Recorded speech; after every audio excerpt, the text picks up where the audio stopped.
Staple Chase जो है वो भी एक रुकावटी दौड़ ही है, और इसके अंदर क्या होता है, स्टेपल चेज़ में वाटर जंप भी इंक्लूड होता है और वाटर जंप के साथ जो है वो हर्डल्स भी होती हैं।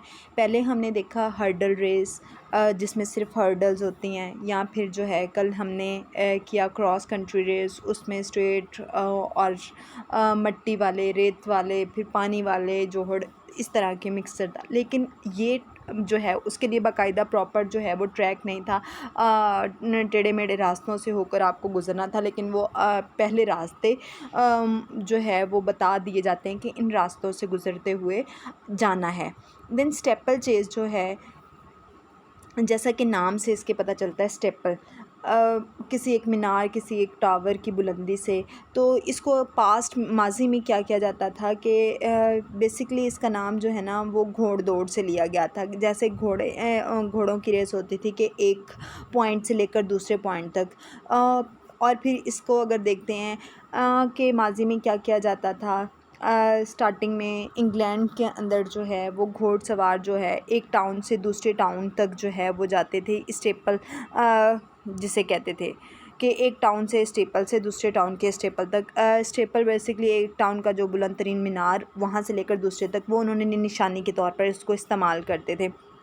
फिर हम देखते हैं कि पैगामात को पहुंचाने के लिए भी घोड़सवारी जो है वो इस्तेमाल होते हैं, कि घोड़सवार जो थे वो इस्तेमाल किए जाते थे एक जगह से दूसरी जगह पे पैगाम पहुंचाने के लिए। तो ये घोड़सवारी जो है वो बड़ी फेमस रही है माजी के अंदर। तो छोटी छोटी जो है वो दौड़ें होती रहीं। तो फिर इसी तरह उसी को हिस्ट्री में अगर देखते हैं तो इसके ज़रिए से फिर छोटी छोटी दीवारों को और नदियों को क्रॉस करते हुए अपने डेस्टिनेशन तक पहुंचना। तो इसको जदीद दौर के अंदर ऑक्सफोर्ड, यूनिवर्सिटी ऑफ ऑक्सफोर्ड ने ना 3.2 किलोमीटर के इवेंट शुरू करवाया मॉडर्न ओलंपिक्स में।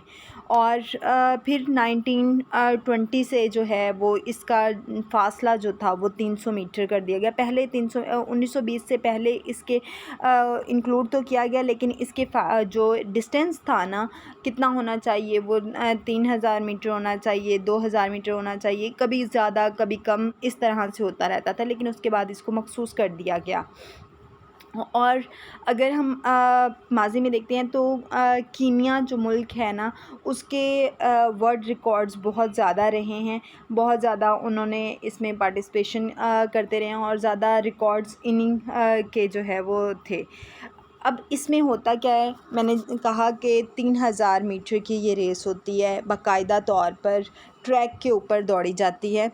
अब ट्रैक पर दौड़ी जाती है, जैसा कि यहाँ से मैं मेंशन कर देती हूँ आप लोगों को।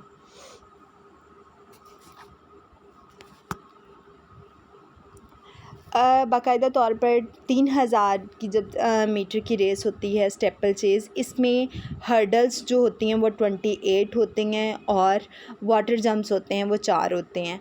अब हर्डल्स जो हैं वो 28। अब आपने जो 400 मीटर का एक ट्रैक है उसका जब आपने चक्कर लगाने हैं तो वो कितने चक्कर बनते हैं, वो 7 चक्कर बनते हैं।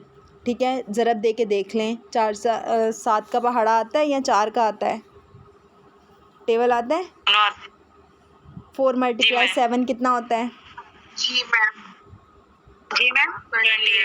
28 होता है। तो उसमें हाफ चक्कर मतलब और लगाया जाता है, और थोड़ा सा सम टाइम क्या होता है कि ट्रैक को ना बढ़ा देते हैं, तो वो 2800 मीटर बनता है। तो वो इस तरह से 3000 मीटर मुकम्मल हो जाता है।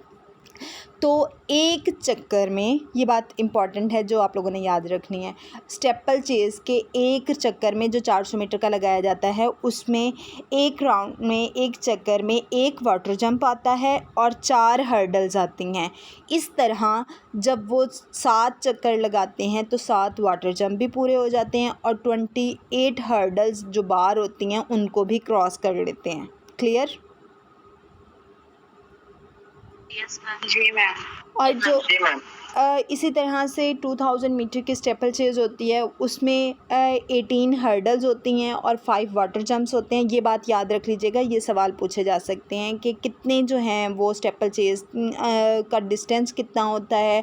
3000 मीटर है, उसमें वाटर जंप कितने होते हैं, एक चक्कर में कितने वाटर जंप आते हैं और कितने हर्डल्स आते हैं। तो आपको पता होना चाहिए कि एक चक्कर में एक वाटर जंप 4 हर्डल्स आ गई। टोटल कितनी होती हैं? 28 हर्डल्स, 7 वाटर जंप्स। इसी तरह से जब आपके पास आ जाता है 2000 मीटर की होगी, तो उसमें भी आप लोगों ने देख लेना है कि 18 हर्डल्स आएंगी और 5 जो है वो वाटर जंप्स आएंगे। अब यहाँ पर weight of hurdle, last day हमने जो पढ़ा था हर्डल रेस के अंदर, उसमें कितने हर्डल का वेट पड़ा था? जल्दी से बता दें। 10 kg। Not less than 10 kg, मतलब 10 kg से कम नहीं होना चाहिए। लेकिन इसके अंदर जो हर्डल्स यूज़ की जाती हैं उनका वेट ऑफ हर्डल जो होता है वो 80 to 100 kg का होता है। ये थोड़ा सा डिफरेंस होता है जो कि आप लोगों ने याद रखना है। देन उसके बाद इसमें हाइट ऑफ हर्डल जो होती है वो 36 इंचज़ 91.4 सेंटीमीटर होती है मेल्स के लिए, और फीमेल्स के लिए ये भी आप लोगों को कल जैसा कि बताया था सेम उतनी ही हाइट होती है। उसमें बताया मैंने ये था कि 110 मीटर जो कम होती है तो उसमें हाइट 1.067 होती है मीटर ऊंची होती है। लेकिन जब डिस्टेंस ज़्यादा होता है तो हाइट कम होती है, मीटर से कम होती है। तो ये सेम वही वाले डायमेंशंस हैं हर्डल्स की। मेंस के लिए जो है वो 91.4 सेंटीमीटर की हर्डल्स होती हैं, और जो फीमेल्स के लिए होती हैं वो 76.2 सेंटीमीटर की हर्डल्स होती हैं। इसको मीटर में जब कर देते हैं तो वो 0.762 मीटर कर देते हैं। इस तरह वाटर जंप जो होता है उसमें हर्डल्स की चौड़ाई, वाटर जंप की जो होता है उसको भी वाटर जंप हर्डल ही कहा जाता है, उसकी चौड़ाई कितनी होती है? वो 3.66 मीटर होती है। वो ये नहीं है कि हर लेन के अंदर अलग अलग बनाया गया होता है, ऐसे नहीं होता, वो इकट्ठे ही बना हुआ होता है। मैं तस्वीर आप लोगों के साथ ज़रूर शेयर करूँगी बाद में, वो नहीं मैंने अभी उसको सेव किया था, तो वरना आप लोग खुद देख लीजिएगा कि 3 जो हैं वो लेन्स या 4 लेन्स के दरमियान इकट्ठे 3 लेन्स तकरीबन बनती होती हैं, क्योंकि 1.22 मीटर की एक लेन होती है, तो 3 लेन्स के इकट्ठा मर्ज करके एक वाटर जंप बनाया जाता है। तो वाटर जंप की जो चौड़ाई होती है वो 3.66 मीटर होती है, जबकि हर्डल्स जो हैं वो कम अज़ कम जो है वो 3.94 मीटर जो है वो चौड़ी होंगी। और इसके अलावा जो है एक हीट के अंदर आप लोगों को ये तो पता है ना कि जब हमारे पास प्लेयर्स ज़्यादा होते हैं तो हम उनकी रेस जो है वो हीट में करवाते हैं। तो जो स्टेपल चेज़ है उसमें एक हीट के अंदर 15 एथलीट जो है वो दौड़ते हैं, और इसका आगाज़ जो है वो स्टैंडिंग पोजीशन से होता है। इसमें ज़मीन के साथ हाथ टच करके, जैसा कि हम क्राउच स्टार्ट की बात करते हैं, ऐसा नहीं होता। और ये रीज़न भी कल सर ने आप लोगों को क्लियर की थी, क्योंकि जो लॉन्ग रेसेस होती हैं उसमें कोई इतना ज़्यादा फ़र्क नहीं पड़ता। जो स्प्रिंट रेसेस होती हैं उनमें नैनो सेकंड भी बड़ा मैटर करता है, इसलिए उनका जो है वो एक प्रॉपर क्राउच स्टार्ट से होता है। बाकी रेसेस में जो है लॉन्ग डिस्टेंस वाले में ऑलमोस्ट स्टैंडिंग पोजीशन से होता है। और इसमें भी जो है अगर फॉल स्टार्ट खिलाड़ी करते हैं तो उनको डिसक्वालीफाई कर दिया जाता है। इसके अलावा जो वाटर जंप होता है, वाटर जंप की हर्डल जो होती है उसकी गहराई कितनी होती है? वो 70। जैसे ही वो हर्डल क्रॉस करते हैं ना, हर्डल के साथ गहराई, अब कभी आप ढलवान सी जो होती है, ठीक है, उसकी गहराई जो है वो 70 सेंटीमीटर होती है, और उसकी चौड़ाई जो होती है वो 30 सेंटीमीटर होती है। और फिर उसको 3 से 30 सेंटीमीटर आगे जो है वो मुसलसल ढलवान बनती जाती है, और इस तरह वो 2 सेंटीमीटर ट्रैक पर आगे जाकर जो है वो ख़त्म हो जाती है।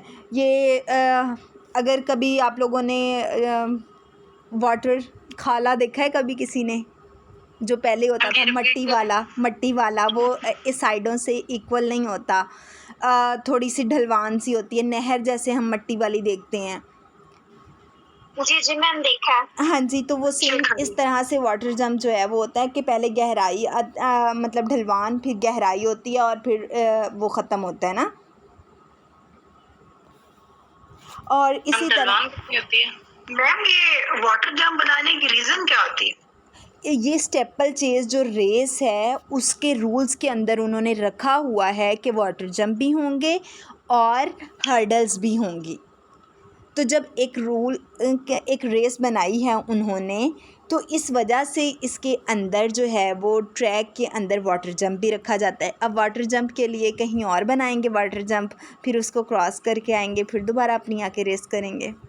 मैम इसके पीछे जो मैं असल में बेसिकली क्वेश्चन ये पूछना चाह रही हूँ कि वो इतना लंबा जो दौड़ते हैं, तो शायद वो मतलब पानी के ये वाटर जंप बनाने की भी कोई रीजन होगी ना, कि मतलब वहां से जब क्रॉस करना है तो नहीं, एक दायरे के अंदर जो है वो शॉट पुट थ्रो करते हैं, ठीक है। जेवलिन को उसके रास्ता जो है वो 8 मीटर वाला होता है, या फिर उसके ट्रैक्स बनाए गए होते हैं, तो वो अपने उन्होंने रूल्स बनाए होते हैं। स्टेपल चेज़ का भी उन्होंने देखा कि किस तरह से इस मुकाबले को ज़्यादा अट्रैक्टिव किया जा सकता है। मज़ीद अगर इसमें कोई होगी तो वो सर बता सकते हैं, लेकिन इसका पास्ट जो था वो यही था कि पहले घोड़ों के लिए एक स्टेपल से दूसरे स्टेपल तक करते थे, और फिर उसको उसी चीज़ को उन्होंने इवेंट बना दिया एक रेस का, और उसमें उन्होंने इंक्लूड जो कर दी वो हर्डल्स और वाटर जंप्स कर दिए। जी मैम। सर हमारे साथ हैं, अगर वो कोई मज़ीद रोशनी डालना चाहें इस सवाल पर तो वो बता सकते हैं। नहीं है सर शायद हमारे साथ। अगर अच्छा ये बात आप सर हाँ जी कुछ नहीं। जी जी, एक मिनट, सिर्फ एक मिनट दीजिएगा मुझे। अच्छा फरहत, आपका क्वेश्चन था कि इसका लॉजिक, और यहाँ से ये प्लेयर आ रहे हैं, उनको पानी के अंदर से गुजरना होता है, ये लाजमी है। ये नहीं कि बड़ा सा जंप करके पानी में उन्होंने भीगना है, पानी में जंप जरूर करना है, ठीक है। ये चौथी जो हर्डल होती है ना, उसके साथ साथ पानी का वाटर जंप होता है। ठीक हो गया। अब ये क्यों है? सर वो आ गई है। एक मिनट, माया, वो खत्म हो गया ना, माया खान या माया पता तो नहीं। अली आयजा खान, सॉरी।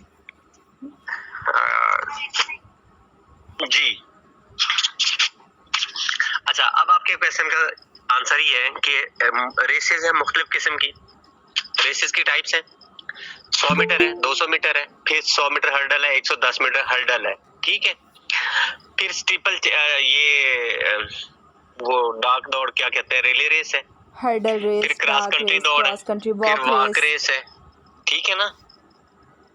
अच्छा, इसी तरह रेसेस की एग्जाम में से एक रेस उन्होंने कहा कि भी अच्छा, जहाँ इतनी सारी रेसेस हैं, किसी के जहन में आया होगा आइडिया, अच्छा हम एक और रेस लेते हैं जी, कि पुराने दौर में जिस तरह से एक हर्डल होती थी, वो क्या होता था कि शहर के इसका कॉन्सेप्ट जो लिया गया, उस वक्त घोड़ दौड़ होती थी, या घोड़ों के ऊपर बैठ के लोग आते थे, तो जो शहर से निकलने वाले दाखिली और खारजी दरवाजे होते थे, वहां पे रुकावटें खड़ी कर देते थे, ठीक है, ताकि घोड़े के ऊपर लोग जो जा रहे हैं या आ रहे हैं वो उसको अबूर न कर सकें। अच्छा, फिर वो जंगे शंगे जब खत्म हुई, वो दौर खत्म हुआ, उसके बाद फिर घोड़सवारी का शौक तो था लोगों को। फिर उन्होंने कहा जी घोड़सवारी हम करते हैं, लेकिन ऐसे है कि रेस करेंगे, और रेस में मुख्तलिफ किस्म की रेस होगी। एक तो स्ट्रेट रन होगा कि सीधा फलां जगह तक जी, आपने कबालिया से वो खद्दर वाली जो मिल है वहां तक जाना है और उसको टच करके आना है, ठीक है। दूसरा फिर ये था कि अच्छा जी क्यों ना रास्ते में रुकावटें खड़ी कर दी जाए और घोड़े समेत उसको जंप करा के उसको अबूर करते जाए, तो ये खेल के हिस्से बनते गए। इसी तरह फिर जब ओलंपिक्स की बारी आई, तो एक लोगों ने कहा जब हम इतनी रेसेस हैं तो क्यों ना एक पुराने कंसेप्ट को थोड़ा सा, जो घोड़े वाली रेस थी उसको इंसानों में क्यों ना सिर्फ एक बगैर घोड़े के वो लाया जाए। कंसेप्ट वही था कि अच्छा घोड़ों के ऊपर भी तो वो जंप करते थे, तो अब सिर्फ खिलाड़ी करेंगे। तो इस तरह से किसी का ब्रेनस्टॉर्म था, किसी का आइडिया था, तो उन्होंने इसको गेम की एक नई टाइप बना दी, रेस की एक किस्म बना दी, ठीक है, जिसमें लाजमी तौर पे ये रख दिया गया कि 3 तो वो हर्डल्स होंगी खाली, और चौथी जो हर्डल होगी ट्रैक 400 मीटर का होता है, ठीक है, और उसमें 7 हर्डल रेस होंगी और 1 वाटर जंप होगा, ठीक है। आखिरी जो हर्डल होगी उसके साथ उन्होंने पानी का गड्ढा बना दिया है, और उस पानी के गड्ढे के अंदर से गुजर के जाना लाजमी है। ये रूल्स एंड रेगुलेशन में शामिल हो गया। इसी तरह से ये रेस की एक नई किस्म सामने आ गई जिसका नाम था स्टीपल चेज। ऐसा कोई मकसद नहीं था कि खिलाड़ियों को थक गए हैं, उनको पानी पीना चाहिए, नहाना चाहिए, रिलैक्स करना चाहिए, ऐसा कुछ नहीं है, एक सिर्फ रुकावट के लिए। और सर इसके साथ हम ये भी कह सकते हैं कि जैसे घोड़े होते थे तो वो रुकावटों को भी क्रॉस करते थे, और रास्ते में आने वाले जो पानी के जौहर तालाब वगैरह होते थे, जैसे हम अक्सर देखते हैं, तो उनमें से भी मूवीज़ में या ये अर्तुगरुल वाले ड्रामे में भी वो पानी में से भी गुजर जाते थे। तो मे बी ये कॉन्सेप्ट उन्होंने लिया हो कि हर्डल भी क्रॉस करनी है, और साथ में जो पानी के इस तरह तालाब जौहर होते थे तो उसकी जगह पे उन्होंने वाटर जंप्स बना दिए। जी मैम, सर मेरे माइंड में ये आ रहा था कि शायद वो चूंकि ये डिस्टेंस ज्यादा होते थे खिलाड़ी का, डेफिनेटली बॉडी का टेम्परेचर भी तो बढ़ता होगा ना, तो शायद वो उसको मेंटेन करने के लिए ये थोड़ा मतलब ये किया जाता है, इसलिए मैंने क्वेश्चन ये रेज किया था। जी मुझे लग रहा था कि आपका उसी तरफ से होगा, लेकिन अगर आप सोचें, डॉक्टर्स भी आपको कहते हैं और साइंस भी ये बताती है, एक कॉमन कंसेप्ट भी है कि अगर आप कोई भाग दौड़ करके आ रहे हैं, कोई गेम करके आ रहे हैं जिसमें आपका हार्ट बीट ज्यादा हो गया है और ब्लड प्रेशर बढ़ गया है, टेम्परेचर ज्यादा हो गया है, फौरन आके ना तो आपने पानी में हाथ मारना है, ना नहाना है पानी में, ना ही साए में आके बैठना है, बल्कि क्या करना है, कूल डाउन की एक्सरसाइजेस करनी है। दुनिया में ज्यादा अमवात जो लोग वार्म अप नहीं करते, वार्म अप ना करने की वजह से जो अमवात हुई है लोगों की, खिलाड़ियों की, वो 20% है। और जो लोग कूल डाउन नहीं करते, यानी कि स्प्रिंट लगा के आके बैठ गए अचानक से, या कोई सख्त एक्टिविटी गेम शेम करके अचानक से बैठ गए, कूल डाउन नहीं किया, तो जितने भी आज तक खिलाड़ी मरे हैं वो कूल डाउन ना करने की वजह से मरे हैं। अचानक से आके जिसे कहते हैं कि जी भागम भाग आके गिर जाना, ऐसा नहीं है। पहले अपनी बॉडी को रिलैक्स करें, उसको लिम्बर डाउन इसको कहते हैं, टेम्परेचर जो बढ़ चुका है उसको नॉर्मल पे लेके आए, और रेस्पिरेटरी रेट आपका बढ़ चुका है उसको नॉर्मल पे लेके आए, हार्ट बीट बढ़ चुकी है उसको नॉर्मल पे लेके आए, मसल्स की स्टिफनेस बढ़ चुकी है उसको ऐसा नॉर्मल पे ले आए, लैक्टिक एसिड बढ़ चुका है उसको आप खत्म करें, ठीक है, ऑक्सीजन डेप्थ हो चुकी है आपकी बॉडी में उसको रिकवर करें। तो ये तमाम चीजें, स्ट्रेचिंग की एक्सरसाइज, लंबे लंबे सांस लेना और बॉडी को स्ट्रेच करना, स्लो एक्सरसाइजेस, वॉक करना, ये सारी चीजें करने से क्या होता है कि बॉडी नॉर्मल आ जाती है। जब नॉर्मल हो जाती है उसके बाद फिर आप कोई और एक्टिविटी करें, नहाना धोना पानी, तो टेक्निकली भी अगर वो उनका जिस्म गर्म हुआ हुआ है तो फौरी तौर पे अगर वो आके रेस के दौरान ही पानी में गिर जाते हैं तो उनके मसल्स अकड़ने का, क्रैम्प्स होने का ज्यादा खतरा है। तो ये उस पर्पस के लिए नहीं है बिल्कुल भी। जी सर, थैंक यू। इसके लिए ये भी एक चीज़ अभी आप लोगों को, जैसे सर ने मेंशन किया कि हर्डल और वाटर जंप, आप लोगों ने देखा कि ये हर्डल काफ़ी चौड़ी थी। अगर लास्ट डे की हम बात कर रहे थे हर्डल्स की, तो जितनी लेन की चौड़ाई होती है 1.22 मीटर, उतनी ही 1.18 से 1.20 तक होती है। तो मकसद ये हर्डल्स जो ज़्यादा चौड़ी 3.66 की वाटर जंप वाली हर्डल होती है, वो क्यों इतनी चौड़ी बनाई जाती है, उसकी चौड़ाई ज़्यादा क्यों होती है, कि ताकि एक वक्त में इस हर्डल को ज़्यादा लोग क्रॉस कर सकें। क्योंकि जो वाटर जंप है वो तो एक है ना, एक ही वाटर जंप को एक चक्कर में मुकम्मल करना है, तो इस वजह से वो एट अ टाइम ज़्यादा लोग, ज़्यादा प्लेयर उस में से गुज़र जाएं, और इकट्ठे 5, 6, 7 लोग जो है वो उस वाटर जंप से गुज़र रहे होते हैं अगर। और इसमें ये भी किया जाता है कि वाटर जंप मोस्टली कोशिश ये की जाती है कि ट्रैक से थोड़ा सा बाहर की जानिब जो है वो बनाया जाए। अगर ट्रैक के बाहर की जानिब बनाते हैं तो ये भी आपको पता होना चाहिए कि फ़ासला फिर ट्रैक का थोड़ा सा बढ़ जाता है, और ये चक्कर 400 मीटर का नहीं रहता बल्कि 420 मीटर का हो जाता है। और ये भी अगर आपसे सवाल किया जाए कि अगर वाटर जंप ट्रैक के अंदर की जानिब बनाया जाए तो फिर कितना फ़ासला होता है, तो फिर फ़ासला कम हो जाता है ज़्यादा होने की बजाय। और वो कितना कम होता है वो भी आपको पता होना चाहिए। वो 400 मीटर का नहीं रहता, 390 मीटर का हो जाता है। इसी तरह जैसे अभी बात की हम, फ़रहत के माइंड में ये आया कि शायद वो एक लॉन्ग डिस्टेंस रेस है, इसकी वजह से खिलाड़ी जो है वो डिहाइड्रेटेड हो जाते हैं, उनकी बॉडी में इलेक्ट्रोलाइट्स की कमी हो जाती है, तो इसलिए वो नहा धो के रिफ़्रेश हो के आगे मूव ऑन करेंगे। ऐसा नहीं है, क्योंकि इसका डाइट प्लान मैं थोड़ा सा आप लोगों के साथ शेयर कर देती हूँ। एथलेटिक्स के इवेंट्स में मोस्टली जो मीडियम साइज़ के या नॉर्मल साइज़ की रेसेस होती हैं वो या फिर लॉन्ग डिस्टेंस होती हैं, तो उसमें आम तौर पर शाम के फॉर एग्ज़ाम्पल कल जो है वो इवेंट है, और आज का जो एक एथलीट का डाइट प्लान होगा वो उसने किस तरह से करना है। रात को वो जो खाना खा रहा है, रात के खाने में वो किस चीज़ का ज़्यादा इस्तेमाल करेगा, कार्बोहाइड्रेट्स का, क्योंकि लास्ट टाइम आप लोगों को बताया भी था, पढ़ाया भी था कार्बोहाइड्रेट्स लोडिंग का, क्योंकि एथलेटिक्स में इवेंट्स रेसेस में कार्बोहाइड्रेट्स ईंधन का काम प्रोवाइड करते हैं, ईंधन का काम करती हैं, आपकी एनर्जी ज़्यादा जो है वो इसी के ऊपर जो है वो बेस कर रही होती है। तो आपने रात के खाने में कार्बोहाइड्रेट्स की ज़्यादा मिक़दार इस्तेमाल करनी है। फिर मॉर्निंग होगी, सुबह में आपने मुकाबले का दिन जिस दिन होगा उस दिन आपने अपना ब्रेकफास्ट जो है ब्रेकफास्ट नॉर्मल सा करना है। अब वो किस तरह का होना चाहिए भी, मिसाल के तौर पर हल्का सा नाश्ता, उसमें 2 ब्रेड स्लाइसेस, चाय का 1 कप, या आप जो कॉफ़ी पीते हैं वो, और जूस जो है वो आपने इस्तेमाल करना है। इसी तरह फिर जब आपको पता है कि शाम को मेरा जो है वो इवेंट है, शाम को कितने बजे, 4 बजे, 5 बजे, 6 बजे, तो दोपहर का खाना, अब ये नहीं करना कि दोपहर का खाना 1 से 2 बजे के दरमियान खा लिया पेट भर के, उस टाइम पे कार्बोहाइड्रेट्स लोडिंग कर ली कि मुझे एनर्जी बहुत ज़्यादा चाहिए होगी, दरकार होगी, तो मैं इसको खूब कार्बोहाइड्रेट, तब ऐसा नहीं करना।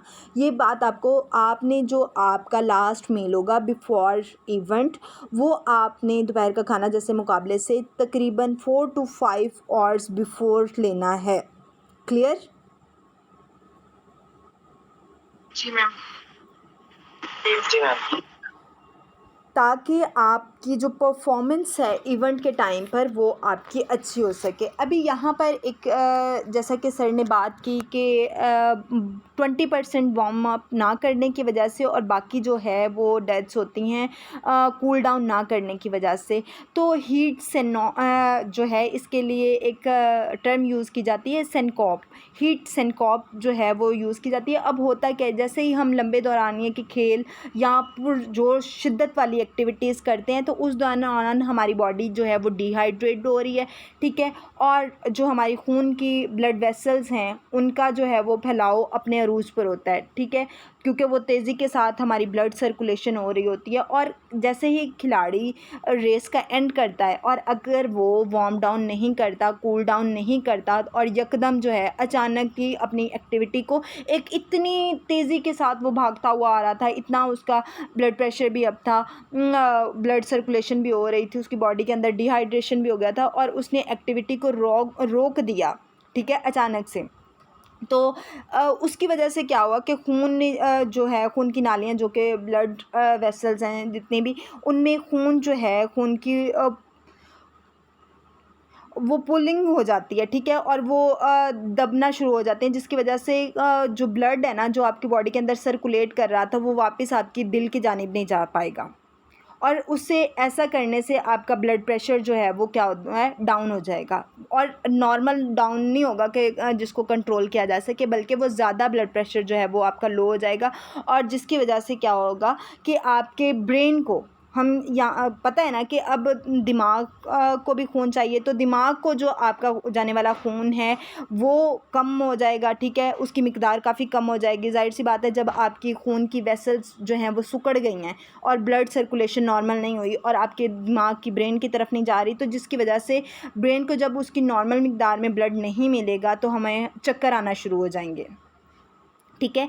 और उसकी वजह से हम देखते हैं कि जो हमारा प्लेयर होता है उसको चक्कर आना शुरू हो जाते हैं, अचानक जो है वो कोलैप्स हो जाता है, हम कहते हैं कि वो गिर जाता है, ठीक है। वो दिलचस्प मुकाबला हमें देखने को मिल रहा था, लेकिन वो तमाशाई भी देख रहे थे कि उसने बड़ा अच्छा परफॉर्म किया है, लेकिन वो जैसे ही उसकी मौसमी सूरत-ए-हाल, जैसे हम कहते हैं कि गर्मी या फिर प्यास की कमी, प्यास की शिद्दत की वजह से मुकाबला जब ख़त्म हुआ और वो जी निढाल हो गया। और होता क्या है कि मोस्टली तौर पर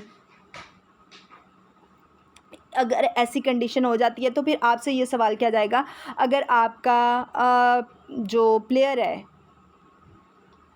हीट सिनकॉप का शिकार हो गया है तो आप उसके लिए क्या करेंगे, ठीक है। तो आप लोगों ने कहना है यस सर, अगर ऐसा हो जाता है, उसको हम उर्दू में भी वो टर्म यूज़ कर लेते हैं, खून की गर्दिश में कमी, तपिश की वजह, तपिश और खून की गर्दिश में कमी आ जाना, ठीक है। तो उसके लिए आप क्या करेंगे कि जो आपका प्लेयर जो कि वो किस में चेंज हो गया है, वो अब एथलीट से वो आपके पेशेंट में चेंज हो गया है, ठीक है। जो जिसको ये मर्ज़ जो है वो हो गई, या फिर हम कहेंगे कि जो इस चीज़ का शिकार हो गया है, तो आप उसके जो टांगें हैं, ठीक है, उसके हार्ट की निस्बत, जैसे हम नहीं कहते एवल्शन का फ़र्स्ट एड के अंदर आप लोगों ने ये स्टेप्स पढ़े थे ना, उसके कौन सा फार्मूला था, प्राइस का, प्रोटेक्शन, रेस्ट, आइसिंग, कंप्रेशन और एलिवेशन। तो एलिवेट करेंगे आप उसकी लेग्स को, कोशिश करेंगे कि दिल की निस्बत जो है उनको ऊंचा कर दिया जाए, ताकि जो ब्लड है ना वो दिल की जानिब जो है वो जाना शुरू हो जाए और वो उधर जो है वो खून का इजाफा हो जाए, और वो पेशेंट या वो पर्सन, वो एथलीट जो है वो जल्दी होश में आ जाए। और कोशिश करेंगे कि ठंडे पानी की पट्टियाँ करें और उसको ठंडे मशरूबात जो हैं वो पिलाएं। क्लियर? जी मैम। क्वेश्चंस वो अब आपसे इसी तरह से करेंगे कि उसका डाइट प्लान कैसा होगा, वो उसको इस किस्म की रेसेस में कौन कौन सी जो है वो उसको क्या हो सकता है, अगर मौसम गर्म है और आपने उसको शिद्दत वाली एक्टिविटी करवा ली है तो वो क्या हो सकता है, उसके साथ वो हीट लॉस हो सकता है उसको, ठीक है। उसमें जो है हम कहेंगे हीट क्रैम्प्स हो सकते हैं, हीट क्रैम्प्स के बाद हीट स्ट्रोक हो सकता है, हीट सिनकोप हो सकता है, और इसके अलावा भी जैसा कि मुख्तलिफ़ बातें जो हैं वो आप लोगों के साथ सन स्ट्रोक, हीट स्ट्रोक, तो ये चीज़ें ज़्यादा देखने को मिल सकती हैं उस पर्सन के अंदर। ये आप लोगों को पता होनी चाहिए। इसी तरह एक रेस जो कि अभी सर ने बात भी की थी, वॉक रेस की, तो वॉक रेस के बारे में लास्ट डे हमने थोड़ा सा डिस्कस भी किया था। आई थिंक सो कि सदाकत भाई ने क्वेश्चन किया था कि सर इसमें क्या होता है, और आप लोगों को ये बताया था कि इसमें ज़मीन के साथ जो है वो बॉडी का कनेक्शन कट आउट नहीं होता। अब आप इसमें एक सिंपल सी डेफिनेशन इसकी ये है, आप लोगों से पूछ सकते हैं कि वॉक रेस की डेफिनेशन क्या है। तो वॉक रेस ये होती है कि जब आप चल रहे होते हैं, रेस मतलब कर रहे होते हैं, उसमें पार्टिसिपेट कर रहे होते हैं, तो खिलाड़ी के अगले पाँव की एड़ी ज़मीन को जैसे छू रही होती है, तो पिछले पाँव का पंजा, एक पाँव की, जैसा कि आप चल के भी अगर देखते हैं तो आपकी अगर अगले पाँव की एड़ी ज़मीन को लगी है तो पिछले पाँव का पंजा लग जाता है, और जैसे वो पंजा उठता है तो अगले की जो है वो हील जो है वो ज़मीन के साथ टच हो जाती है।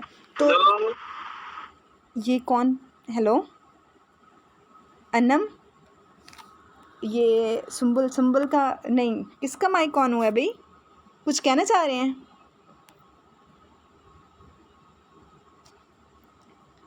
अनीता सना का शायद मोबाइल था ये। आई थिंक सदाकत का ऑन हुआ था, उसकी कोई कॉल चला ही है, पता नहीं क्या, हेलो उसने किया, उसके बाद फिर वो लीव कर गया। नहीं सर, वो तो हैं, सदाकत भाई तो हैं, ये सना, अनीता सना का, मेरा नहीं हुआ, अनीता सना का था, मेरा नहीं हुआ, अनीता सना का था। मुझे यहाँ से वो ना होता है, पता चलता है कि किसका माइक है। से हो गया था। हाँ सॉरी मैम। ओके कहीं इसका भाई कोई शरारत कर रहा होगा। ओके जी, तो जो वॉक रेस है उसको कब इंक्लूड किया गया ओलंपिक्स के अंदर, 1904 के जो ओलंपिक्स थे उसमें शामिल किया गया, और इसके जो डिस्टेंस है वो कितना होता है वॉक रेस का, तो मेल्स के लिए 20 किलोमीटर से 50 किलोमीटर, मतलब एक रेस 20 किलोमीटर की होती है और एक 50 किलोमीटर की होती है, और फीमेल्स के लिए जो है वो स्पेसिफिक है 20 किलोमीटर्स की। जैसा कि काफ़ी दिन से ही 2-3 दिन से बात कर रहे हैं कि जो रेसेस होती हैं उसमें बाकायदा तौर पर लॉन्ग डिस्टेंस जिनमें होगा उनका स्टार्ट कैसे होगा, स्टैंडिंग पोजीशन से होगा। उसमें ऑन योर मार्क्स कहा जाएगा आप लोगों को, जो स्टार्ट लाइन होगी आप लोगों ने वहाँ पे आ जाना होगा और उसके बाद पिस्टल के फायर से रेस स्टार्ट कर दी जाएगी।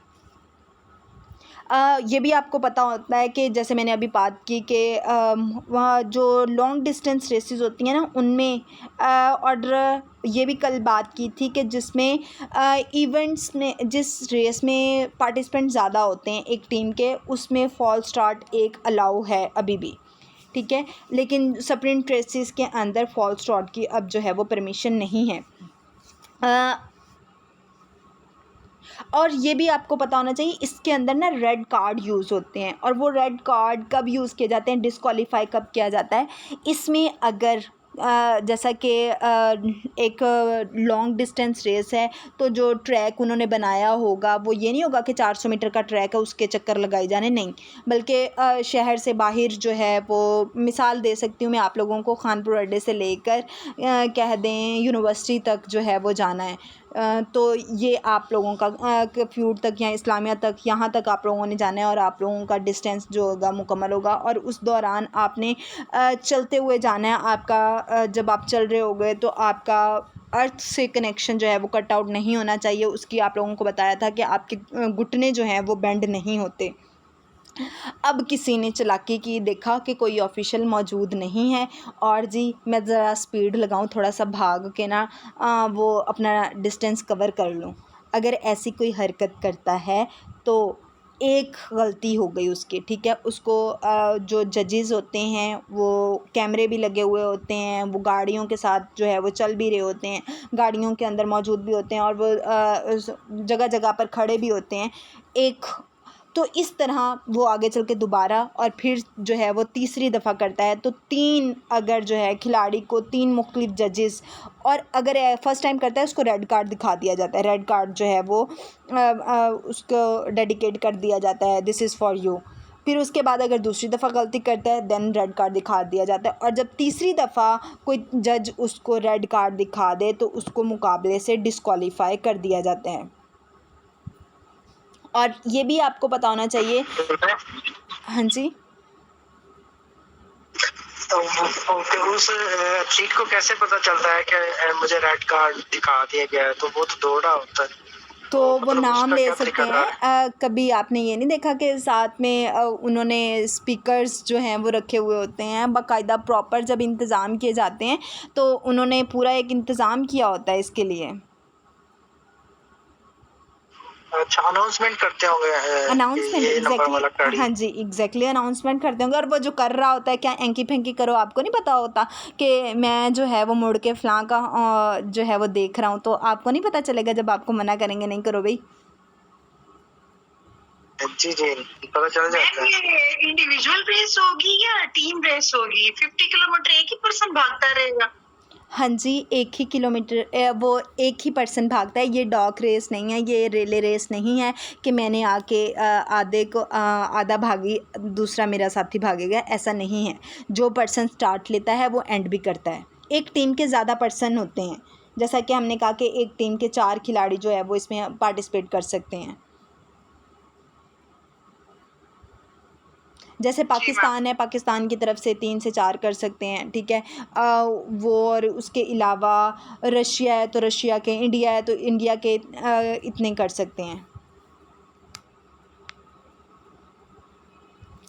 अब यहाँ पर मैं बात कर रही थी कि जो लास्ट 100 मीटर होता है ना वॉक रेस में, उसमें खिलाड़ी जो है वो किसी किस्म के कानून की ख़िलाफ़ वर्जी नहीं कर सकते। अगर तो वो ऐसा कोई भी फाउल करते हैं जो कि रूल्स बताए गए हैं, उसका बॉडी जो है वो ज़मीन के साथ अर्थ कनेक्शन कट आउट होता है, या फिर जो है वो हम कह सकते हैं कि भागना शुरू कर देता है, ठीक है, ये कुछ इस तरह का करता है, तो उसको पहले तो मैंने कहा कि 3 रेड कार्ड्स दिखाए जाते हैं। लेकिन जो लास्ट 100 मीटर होता है, मिसाल के तौर पर उसने पूरा फासला जो है वो रूल्स रेगुलेशंस के अकॉर्डिंग बिल्कुल ठीक करता आया, उसने कोई जो है वो फाउल नहीं किया, उसको कोई रेड कार्ड नहीं दिखाया गया। लेकिन लास्ट 100 मीटर में अगर वो करता है तो उसको डायरेक्टली डिस्क्वालीफाई कर दिया जाता है।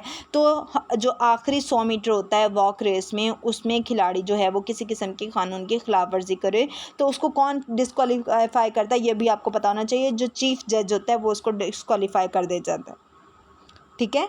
बेशक उसको रेड कार्ड पहले ना मिला हो, ये भी बात आप लोगों को याद रखनी होगी।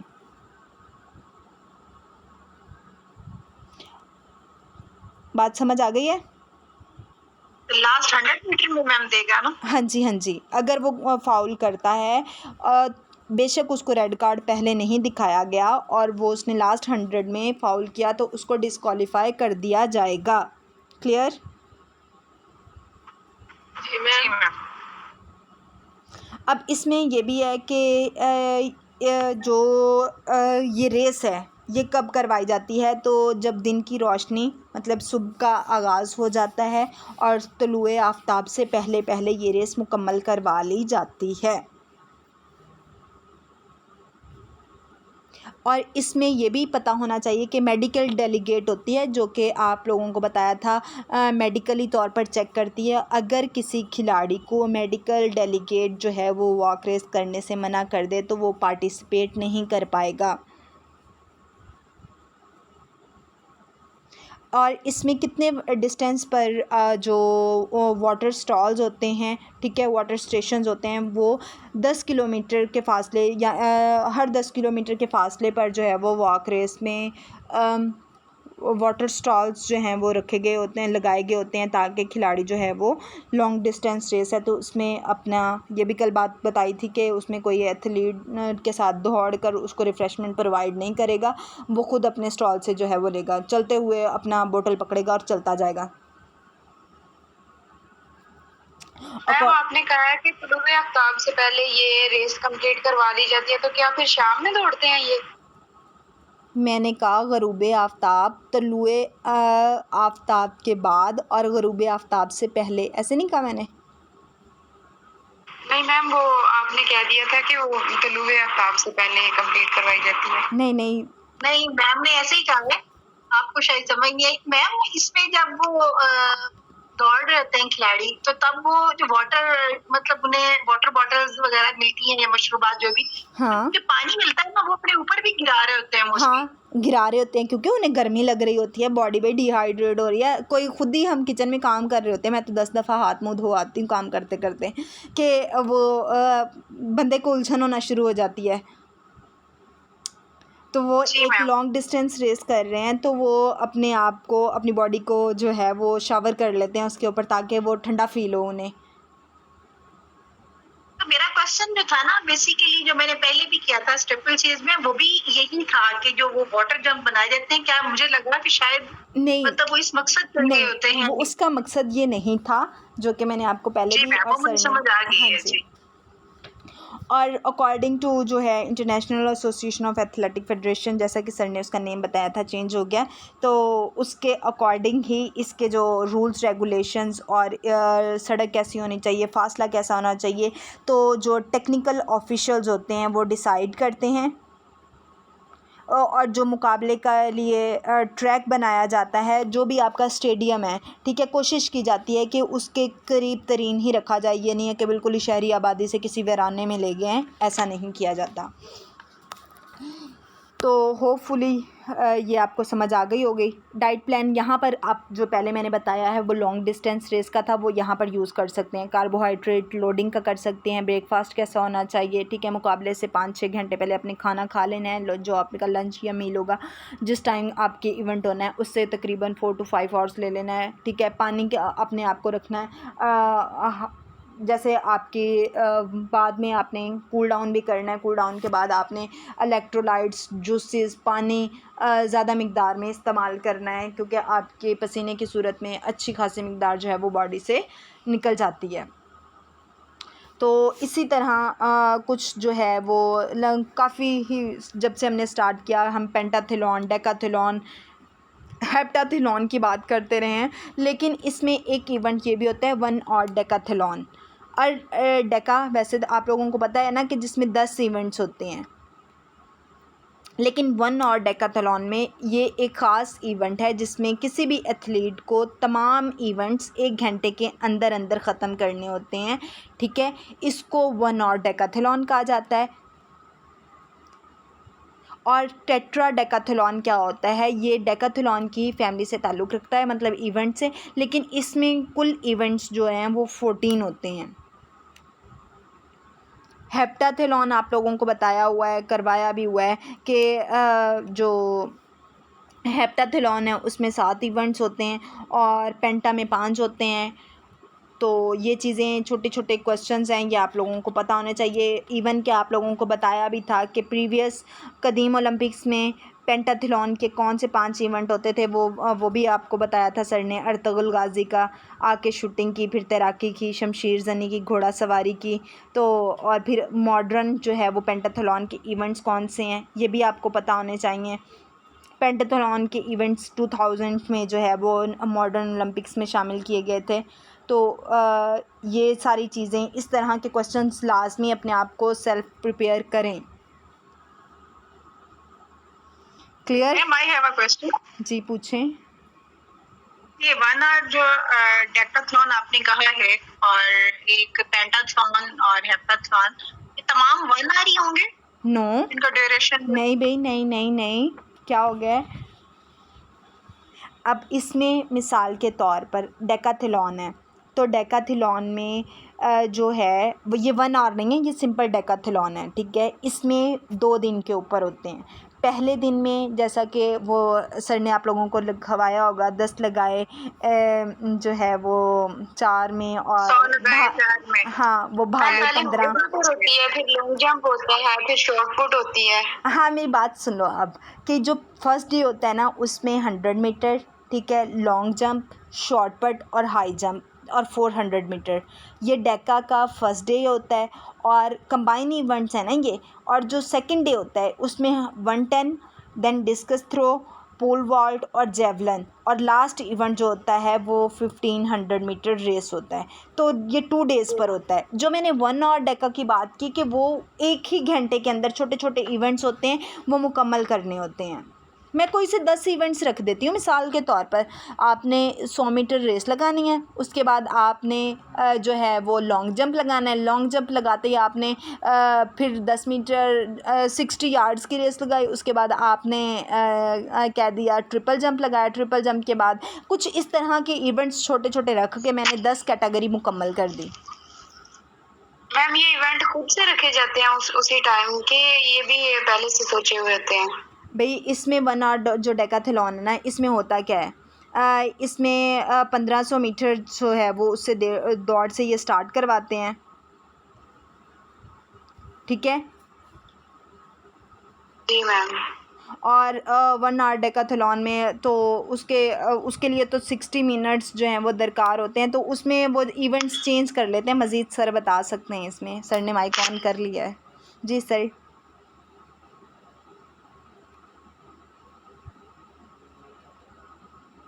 ये पहले ही अनाउंस करते होंगे डेफिनेटली, तो फिर ही जो एथलीट्स हैं वो मेंटली तौर पे प्रिपेयर होते होंगे ना कि हमें जाना है और इसके बाद ये इवेंट होगा। जी सर, काइंडली आप कुछ कहना चाह रहे हैं, ज़रूर एडिशन करें। It will be beneficial for us. जी 1 मिनट, मैं वो देख रहा हूँ कि इसके इवेंट्स जो हैं वो कोई प्रॉपर अगर मुझे मिल जाए, मुझे वो मिल नहीं रहे।